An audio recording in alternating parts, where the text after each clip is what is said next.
बिस्मिल्लाहिर्रहमानिर्रहीम अस्सलाम वालेकुम नाज़रीन, मैं जवाद यूसुफ हूँ और आप सबको अपने ऑफिशियल चैनल में खुश आमदीद कहता हूँ। ईरान हमें ये जंग जीतता हुआ दिखाई दे रहा है। The reason behind that why I am saying this, Iran अपने अहदाफ को कामयाबी से निशाना बना चुका है और इसके साथ साथ ईरान ने वो टारगेट्स हासिल कर लिए हैं जो कि वो चाहते थे।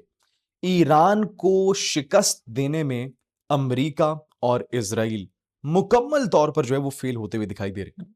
वाई? क्योंकि ईरान ने एक ऐसी स्ट्रैटेजी अपनाई है जिसकी वजह से ईरान को शिकस्त देना बहुत मुश्किल हो रहा है। मुश्किल ही नहीं, एक तरीके से बड़ा नामुमकिन सा हमें दिखाई दे रहा है। ये क्या स्ट्रैटेजी है जिसकी वजह से ईरान ने सुपर पावर्स तक को नाको चलने चबवा दिए?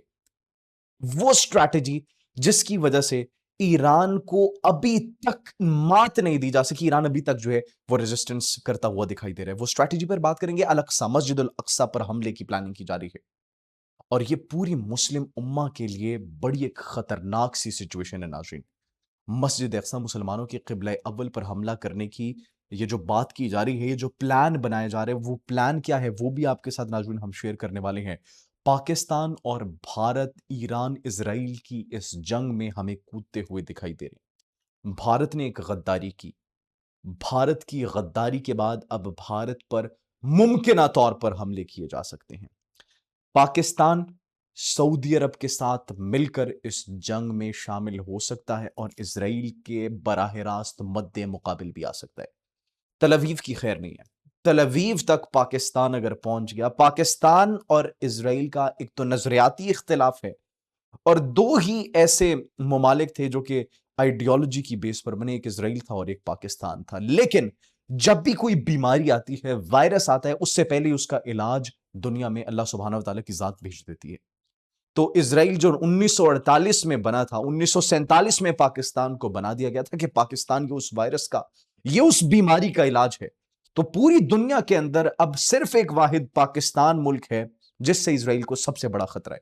ईरान और फिर पाकिस्तान। पाकिस्तान को फर्स्ट प्रायोरिटी पर रखा है क्योंकि पाकिस्तान का एक तो उनके साथ नजरियाती इख्तिलाफ है और दूसरा नाज़रीन कि पाकिस्तान एक पहला पूरी दुनिया का इस्लामी एटमी मुल्क है। सैंक्शंस लगाने की कोशिश की गई, रोकने की कोशिश की गई।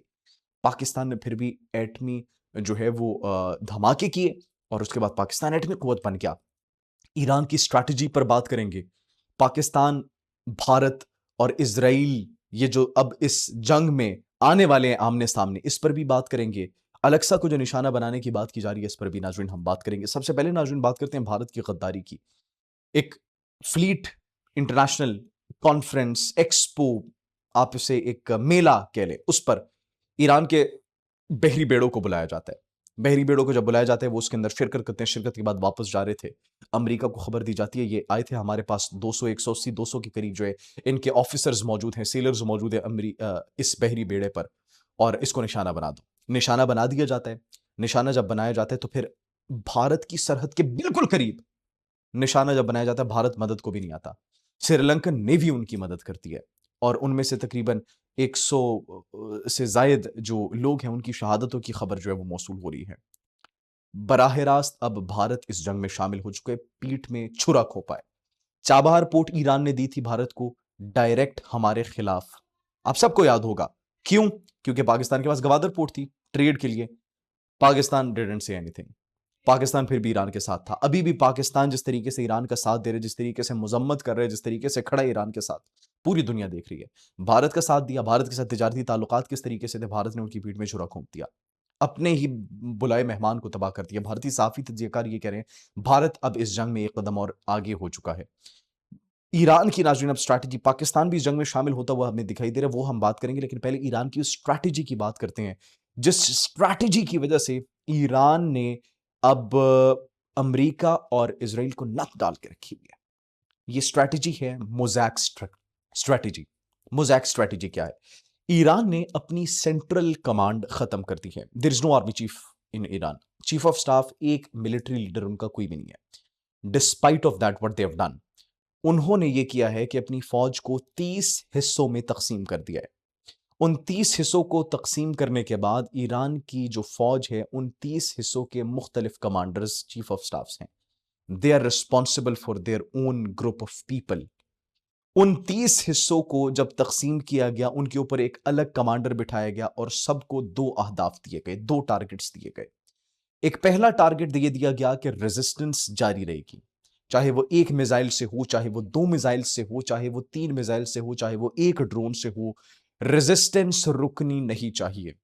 दूसरा टारगेट, आबनाए हरमस पर मुकम्मल कंट्रोल, जिसकी वजह से अभी नाज़रीन आप देख सकते हैं कि आबनाए हरमस पर हजारों की तादाद में अभी तक बहरी जहाज और बहरी जहाजों के साथ साथ मालबरदार जहाज इस वक्त खड़े हुए हैं।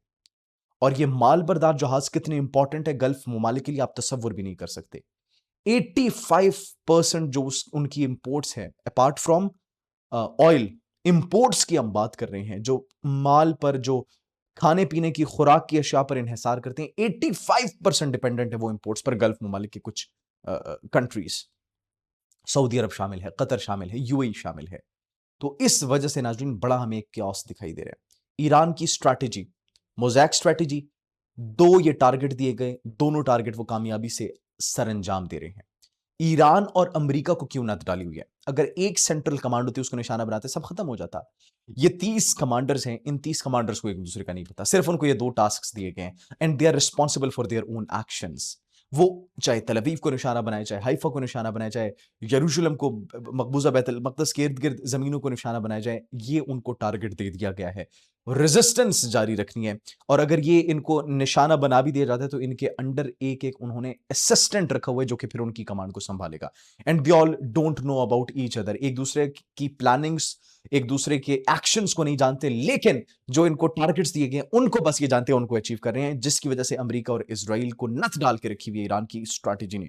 इसके साथ-साथ नाज़रीन एक और प्लानिंग जो की जा रही है इस वक्त, एक और प्लानिंग ये की जा रही है कि अल अक्सा पर निशाना बनाने की कोशिश की जा रही है, कि अल अक्सा को निशाना बनाया जाएगा, पाकिस्तान नहीं बल्कि पूरी उम्मत मुस्लिमा, मुस्लिम उम्मा के क़िब्ले अव्वल को निशाना बनाया जाएगा और उसका इल्ज़ाम डाला जाएगा किसके ऊपर?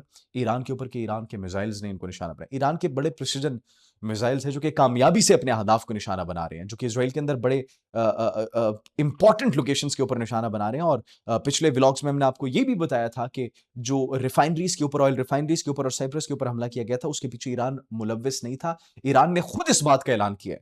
तो फिर आप सब ये समझ चुके होंगे कि मस्जिद अल अक्सा पर, क़िब्ला अव्वल पर हमला कौन करना चाहता है?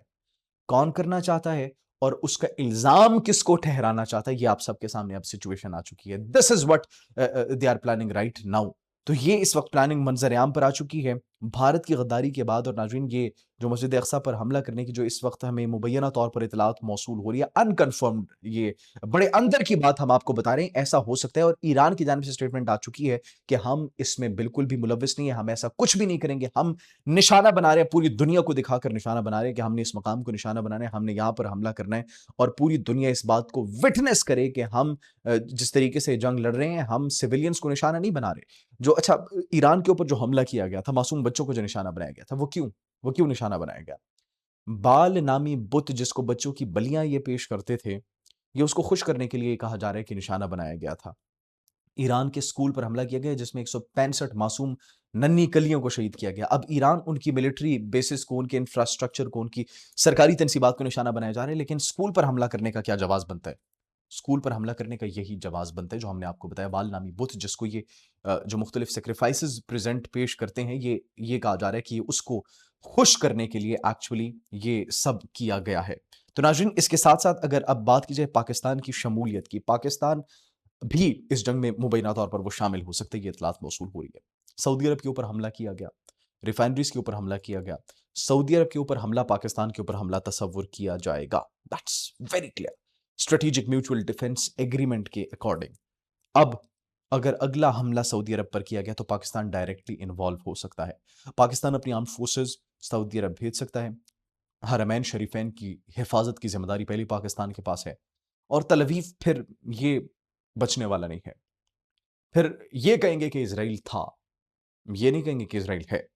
पाकिस्तान अगर इस जंग में शामिल होता है तो फिर इज़राइल के लिए बहुत बड़ा खतरा होगा। फिर इस जंग का इख्तिताम करने वाला, इस जंग को ख़त्म करने वाला पाकिस्तान होगा। पाकिस्तान पूरे मशरिक़ वस्ता के अंदर अमन की सूरत-ए-हाल, अमन की फ़िज़ा को कायम रखेगा। पाकिस्तानी अफ़वाज मुकम्मल तौर पर तैयार है। पाकिस्तानी अफ़वाज पर एतमाद करने की ज़रूरत है। हमारी अफ़वाज ने भारत को किस तरीके से रिस्पॉन्ड किया।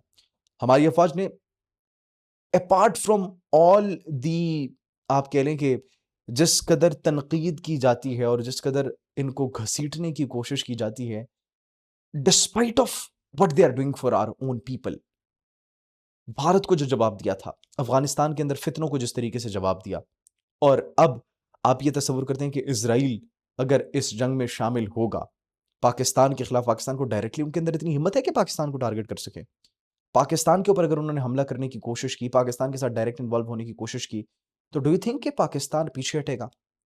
हम तो बने ही इसलिए, पाकिस्तान बना ही इसराइल के लिए था, ताकि इसराइल को बिल्कुल इस सफ़े हस्ती से मिटा सके। फिर there will be no other option left for Pakistan, और दुनिया इस बात को देखेगी नाज़रीन। तो इस मर्तबा पाकिस्तान मरकज़ होगा, और ये जो तमाम तरह हमें हमने आपको प्लानिंग्स बताई हैं, अगर क़िब्ले अव्वल पर हमला करने की कोशिश की गई तो फिर वो रेड लाइन अबूर हो जाएगी, जिसके बाद पाकिस्तान को और दीगर मुस्लिम ममालिक को इस जंग में शामिल होना पड़ेगा। आप इस बारे में क्या सोचते हैं? कमेंट सेक्शन में अपनी कीमती राय से ज़रूर आगाह कीजिएगा। अपना बहुत ख्याल रखिए। जैसे कोई मज़ीद डेवलपमेंट्स आती है आपकी खिदमत में फिर हाज़िर होंगे। अल्लाह निगहबान।